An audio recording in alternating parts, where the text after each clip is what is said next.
Unatazama Shalom Summit TV kutoka Same Kilimanjaro. Usisahau kusubscribe, like, kushare pamoja na kucomment. Mtazamaji na msikilizaji wa Shalom Summit TV, ni kusalimu sana kwa jina la Bwana wetu Yesu Kristo. Bwana Yesu asifiwe sana. Nikukaribishe na nichukue nafasi hii kukupongeza sana wewe ambaye tayari umeshakuwa mwanafamilia wetu wa Shalom Summit TV. Lakini kwa wewe ambaye bado haujawa mwanafamilia, ninakusihi sana unapoendelea kutazama video hii, endelea kusubscribe na utaweza kuwa mwanafamilia wetu, na moja kwa moja utaweza kupokea taarifa pale tunaporusha vipindi vyetu katika channel hii ya Shalom Summit TV.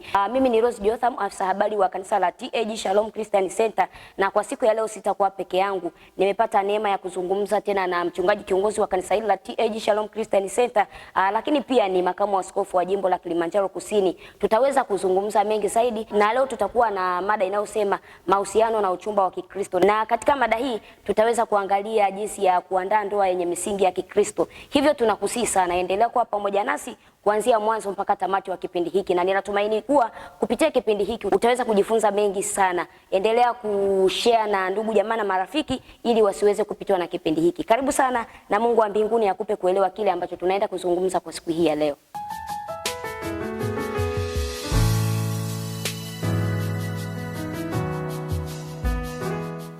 Bwana Yesu asifiwe mchungaji. Amina. Watazamaji wanatamani kukufahamu kwa undani zaidi. Okay. Mimi naitwa mchungaji Arbogasti Mramba, ni mchungaji wa kanisa la Shalom Christian Center liko hapa Same. Na kama tulivyozungumza kwamba tutakuwa na mada mezani yanayosema mahusiano na uchumba wa Kikristo, nilitamani utuelezee kwanza nini maana ya mahusiano, na tunaposema pia uchumba tunamaanisha nini? Okay, sawa.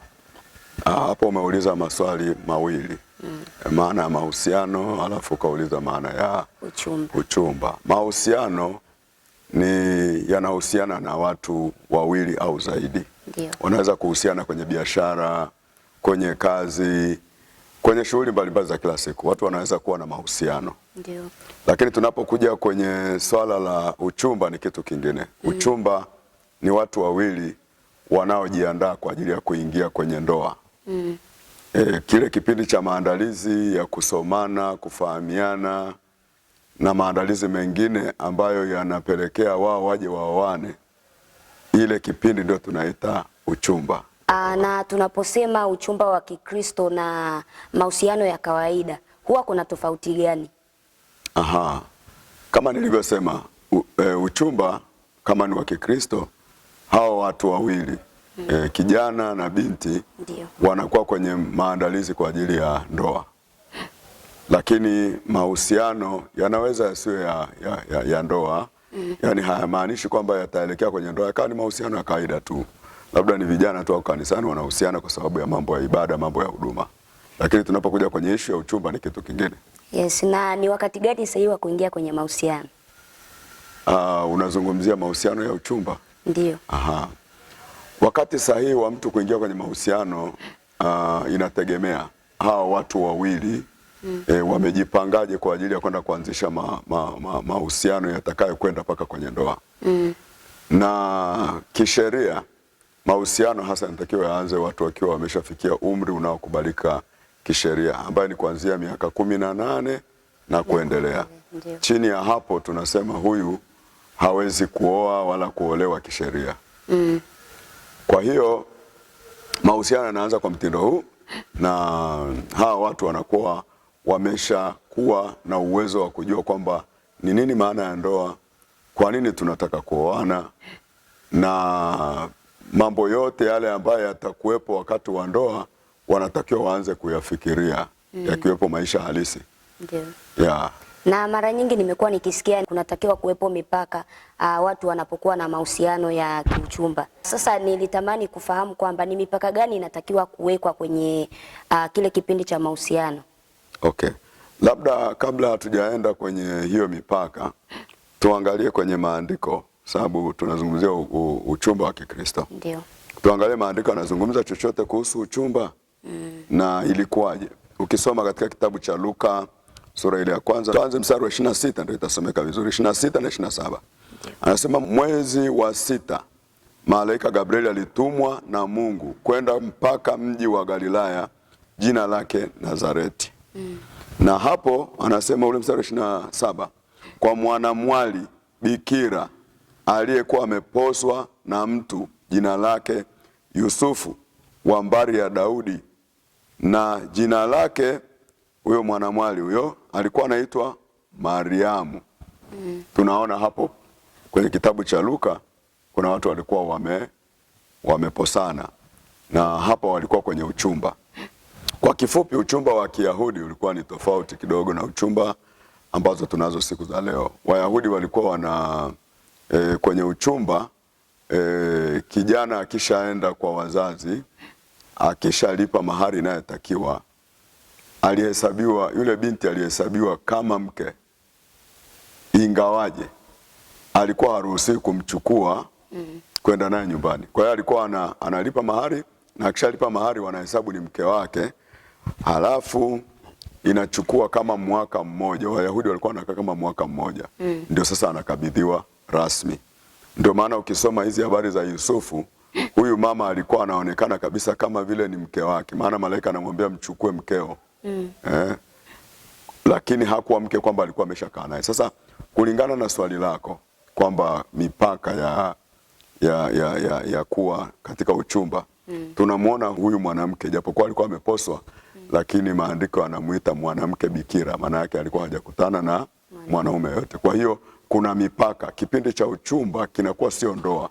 Kwa hiyo wanandoa wanatakiwa wawe na mipaka, kwa maana kwamba wanatakiwa waaminifu wakisubiri wakati wa ndoa. Na ni kwa nini vijana wengi wa Kikristo wanaanguka kwenye dhambi za kimapenzi wakati wa uchumba? Ni kwa sababu ya kutokuweka hiyo mipaka. Katika uchumba wa Kikristo huwa tuna kitu ambacho tunasema ni lazima wajue kwamba hawa sio wanandoa. Lakini sasa unakuta uchumba wa siku hizi vijana anachumbia, alafu anamfanya huyo binti kama mke wake. Unakuta wakati mwingine wanakaribishana nyumbani, unakuta kijana anaenda kwa binti au binti anaenda kwa kijana, yaani kila mmoja yuko peke yake, wanaenda kwa kijana, wanatembeleana wakiwa peke yao, na matokeo yake ile mipaka, kwa sababu haipo, wanafika mahali kwamba hawezi kushinda vile vishawishi na zile tamaa za ujanani. Kwa hiyo wengi wanaanguka kwenye dhambi kabla ya kuingia kwenye ndoa, na ile inakuwa ni dhambi.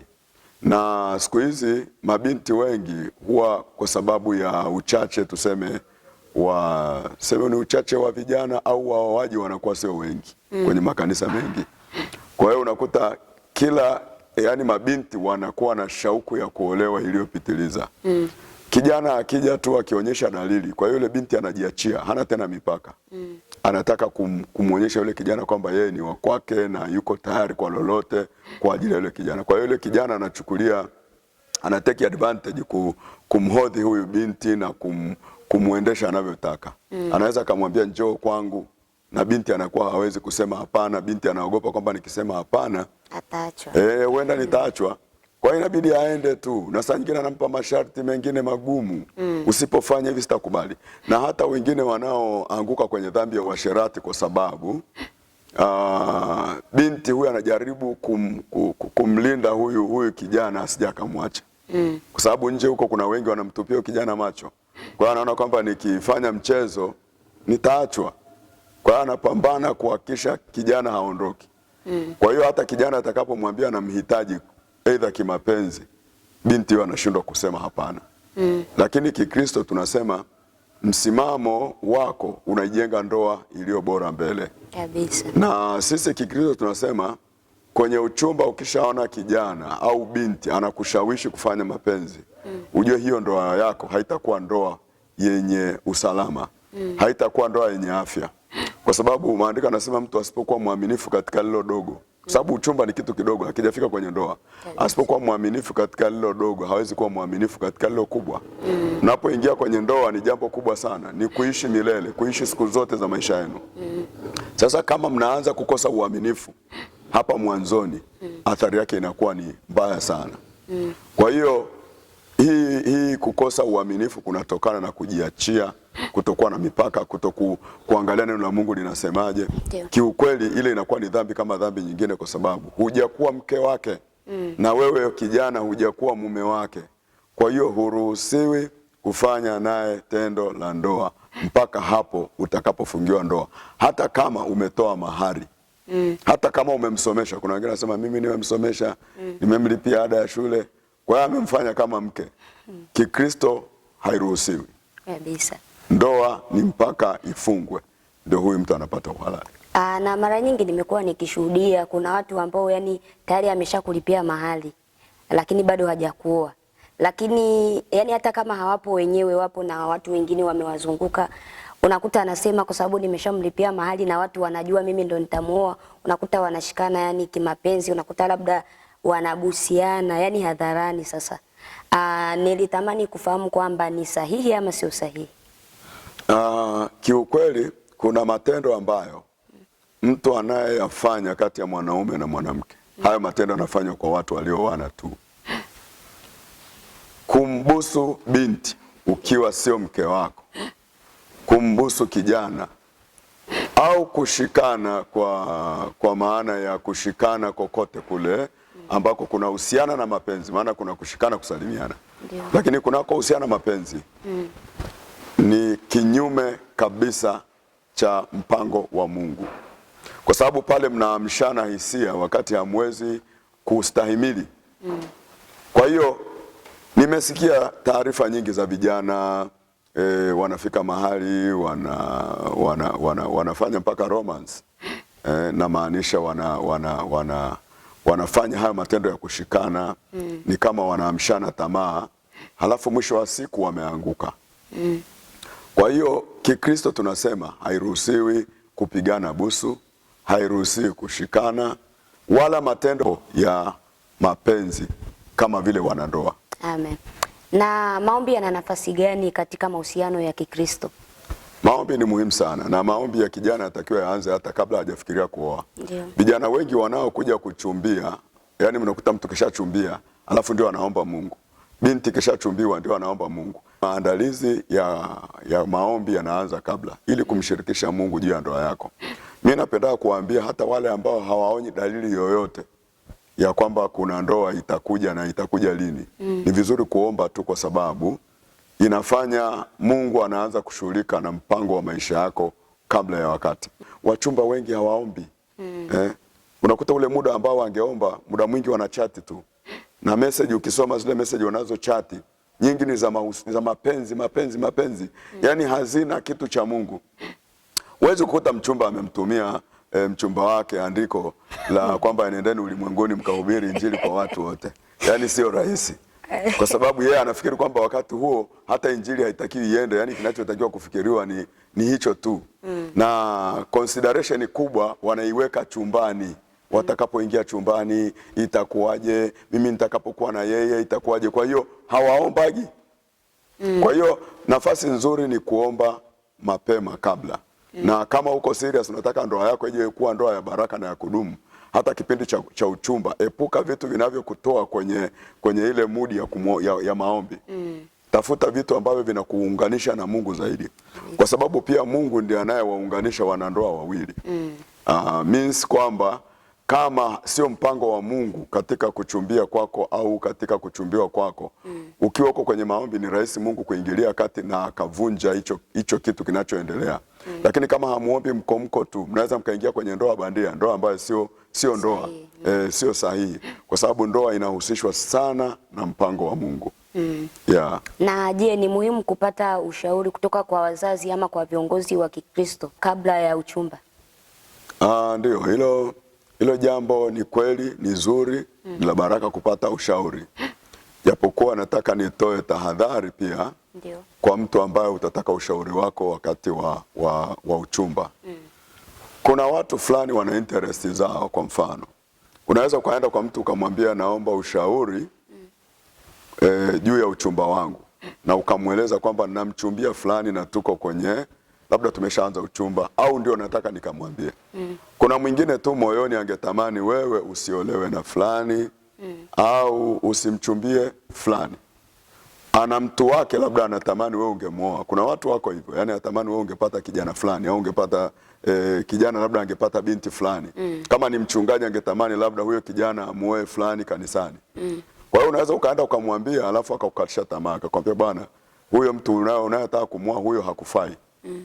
Kwa hiyo ningekushauri umuoe fulani, na unakumbuka nguvu ya watumishi wa Mungu kwa washirika ni kubwa. Kwa hiyo unakuta anaweza akapindisha mpango wa Mungu kwenye maisha yako. Lakini hiyo ni athari ya kushirikisha watu. Kwa hiyo mtu unayemshirikisha angalia kama ni mtu wa Mungu na mtu mwenye busara, ili akushauri vizuri asije akakuvuruga. Lakini uzuri wake, uzuri wa kushauri, unaweza kuwa mtu unayeenda kumchumbia sio mtu ambaye ni sahihi. Kwa sababu ukiangalia kihistoria, wazazi wetu miaka ya nyuma, kijana alikuwa haoi tu, alikuwa anaoa kwa kufuata ushauri wa wazazi. Na mara nyingi wazazi wa miaka ya nyuma walikuwa wanachunguza historia ya ile familia ambako unaenda kuoa. Kuna baadhi ya familia wazazi walikuwa wanajua kabisa huwezi kuoa kwenye familia kwa sababu ina mambo fulani ambayo huwa mambo hayo sio mazuri kwenye ndoa. Aidha historia maisha yao, ni watu fulani wenye tabia fulani ambazo hazikubaliki kwenye jamii. Kwa hiyo mzazi alikuwa na uwezo kabisa kuambia kwamba kwenye familia ile hakufai kuoa, au kwenye familia ile hakufai kuolewa. Na walikuwa wako sahihi wakati mwingine. Faida nyingine labda ambayo inatoka kwa watumishi wa Mungu, labda wachungaji. Ndio. Ukiachilia mbali tahadhari nilizosema kwamba pamoja na wachungaji, lakini pia uwe na tahadhari pia. Ni kwamba mchungaji anawajua, Biblia inasema mchungaji mwema huwajua kondoo wake. Kwa hiyo mchungaji anajua kabisa wale watu wanaowachunga. Kuna baadhi ya watu wengine wewe unaweza labda kijana usimjue binti vizuri, lakini mchungaji anayemchunga anamjua vizuri zaidi. Unaweza kuwa wewe binti humjui yule kijana anayekuchumbia vizuri, lakini mchungaji anamjua vizuri zaidi. Kwa hiyo wakati mwingine mchungaji anaweza kuambia huyu binti au huyu kijana anayekuchumbia ni mzuri, lakini anahitaji labda vitu fulani au ushauri fulani. Labda ungemsubiri Mungu kidogo, au ungepata muda wa kuomba zaidi ili Mungu aendelee kufanyia matengenezo au marekebisho ya kijana. Au anaweza kuambia kabisa huyu kijana hata kufaa, kwa sababu anafahamu baadhi ya vitu fulani ambavyo binti wewe huvijui. Au anafahamu vitu fulani ambavyo kijana wewe unamwona tu ile binti ni mzuri, ni mrembo, lakini huwezi kujua baadhi ya vitu vingine, lakini mchungaji anakuwa anajua. Kwa hiyo kumshirikisha mchungaji au mzazi au mlezi fulani ambaye unamwamini ni jambo zuri sana. Ila lazima uwe na tahadhari pia kwamba unaweza kumshirikisha mtu ambaye sio sahihi. Kwenye ndoa tumekuwa tukishuhudia kunakuwa na wivu za kimapenzi. Sasa ninatamani utuambie kwamba wivu unaweza kuwepo kwenye uchumba kabla hata ya ndoa. Na mimi ningesema tu katika hili ni jambo muhimu sana. Nashukuru kwa swali lako. Kuna wachumba, kuna mtu akishamchumbia binti anakuwa na uivu naye kana kwamba ni mke wake. Ataanza kufuatilia anavyoenenda, ataanza kufuatilia anaongea na nani. Yani hataki hata kumuona kijana yoyote anaongea naye baada ya kumchumbia. Anakuwa na uivu uliopitiliza. Wengine wanajaribu mpaka kuchukua simu yake kuanza kuangalia amechati na nani, ameongea na nani, amempigia nani. Jambo hilo sio zuri. Ile sio mke wako. Yani unapomchumbia binti sio mkeo bado. Au wewe binti unapochumbiwa na kijana sio mume wako, kwamba uanze kufuatilia ameongea na nani, amempigia nani, alisimama na nani. Kama ni kanisani, yani kanisani unamchunga tu kwamba asije akaongea na mtu mwingine, ile sio sahihi. Ile inaonyesha uwivu wa mapenzi, tena umeanza mapema. Hebu imagine mtu ambaye anaweza kukuonea uwivu wakati hajakuoa. Inakuwa ni mbaya. Ukiingia kwenye hiyo ndoa itakuwaje? Atakuwa ni mbaya. Na tusichukulie swala la uwivu wa kimapenzi kwamba ni swala dogo. Nimeona watu wameolewa wakawa watumwa. Mtu anamuoa mwanamke, akishamuoa hataki aende hata sokoni. Mimi kuna wanaume wengi sana wanaendaga sokoni wenyewe kwa sababu ya uwivu tu. Yaani asiende sokoni hata chukuliwa na wanaume. Wengine wamewaachisha hata wadada wengine kazi. Yaani mtu alikuwa anafanya kazi akaolewa na mtu fulani kwa sababu ya uwivu tu. Anamwachisha, hataki. Na unakuta mwingine alisoma tu, mwingine anasoma mpaka ameanza chuo kikuu, anaenda kuolewa na mtu anamdampu hapo nyumbani. Kisa tu anaogopa kuchukuliwa na mwanaume mwingine. Kwa hiyo hicho ulichouliza ni swali la muhimu. Hebu wewe uliyechumbia ondoa uwivu, mwambie Mungu akuondolee uwivu. Hata sisi tunaoongea tumeoa, lakini hatuna uwivu wa aina hiyo. Kwa hiyo ukiona ndoa uchumba tu uwivu umeanza, inaashiria shida sana kubwa mbele. Yes. Maana tumeshuhudia hata wengine wamekuwa wakiuana kabisa kwa sababu ya wivu wa kimapenzi. Exactly.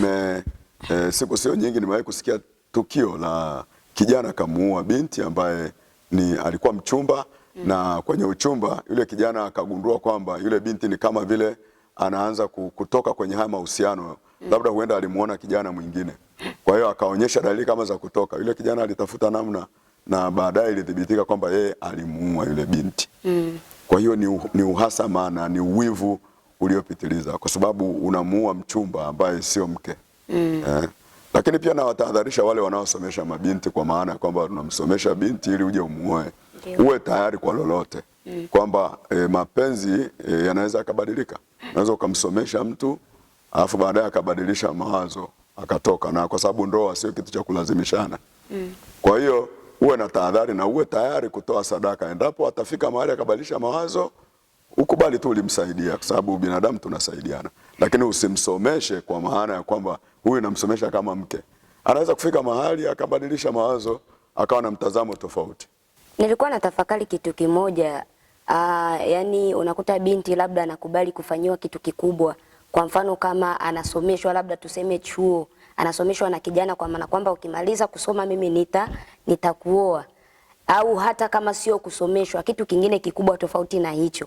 Sasa wewe unategemea yeye ndo atakuoa na yeye tayari ameshajiwekea malengo kwamba fulani akimaliza mimi ndo nitamuoa. Alafu mwisho wa siku unakuja kumwacha, unaolewa na mtu mwingine. Unaweza kumwambia nini binti mwenye tabia kama hiyo?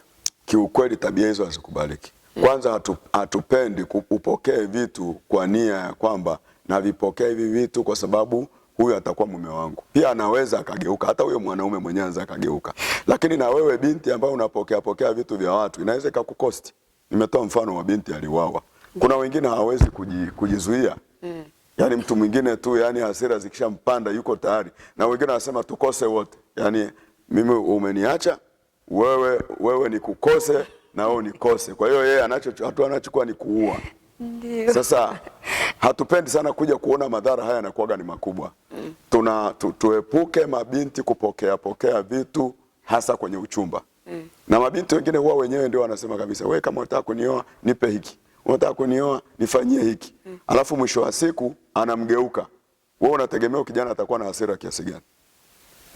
Kwa hiyo sio vizuri kujiweka kwenye mitego ya mauti. Lakini pia niwatahadharishe vijana. Vijana msiwekeze kwa mabinti ambao sio wake zenu. Kama uko mahali popote kijana unisikie vizuri. Mimi ni mwanaume mwenzio, nimeoa. Sikuwekeza kwa mchumba wangu mimi kabla sijaoa, nilikuwa na akili. Wewe unawekeza kama mtaji wako wote unadumbukiza kwa binti ambaye hajawa mke wako. Akija akikuchomoka akaenda kwa mtu mwingine, utakufa kabla wakati wako. Kwa sababu itakutia hasira, itakuhuzunisha, utapata magonjwa ya msongo wa mawazo na saa zote utakuwa unajuta kwa sababu umempoteza yule binti, ameondoka na umepoteza fedha zako ambazo umewekeza ndani yake. Hatusemi kwamba kwenye mahusiano kuna vile zawadi vile vinavyofanya mahusiano yaende. Bila kwa vizawadi vidogo ambavyo havitamtesa mtu hata kama utasema umeachana naye. Lakini usiwekeze elimu. Umewekeza elimu miaka labda 3 au 4. Unawekeza mtaji mkubwa kumnunulia vitu vikubwa. Wengine ananunua mpaka gari, anampa mchumba. Mchumba anaondoka na ile gari afa anaenda kuolewa na mwanaume mwingine. Ukiona amepita na ile gari akiwa ndani ya yule na ule bwana mwingine wote, si utakufa kabla wakati.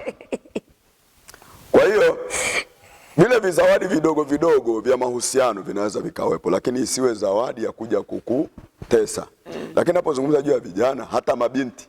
Kuna mabinti wana kazi, unakuta binti ana kazi kubwa, anataka kuolewa na kijana labda hana kazi kubwa. Kwa hiyo ile binti anaanza kumwambia sasa nunua kiwanja, anaanza kumpa hela tujenge, tufanye nini.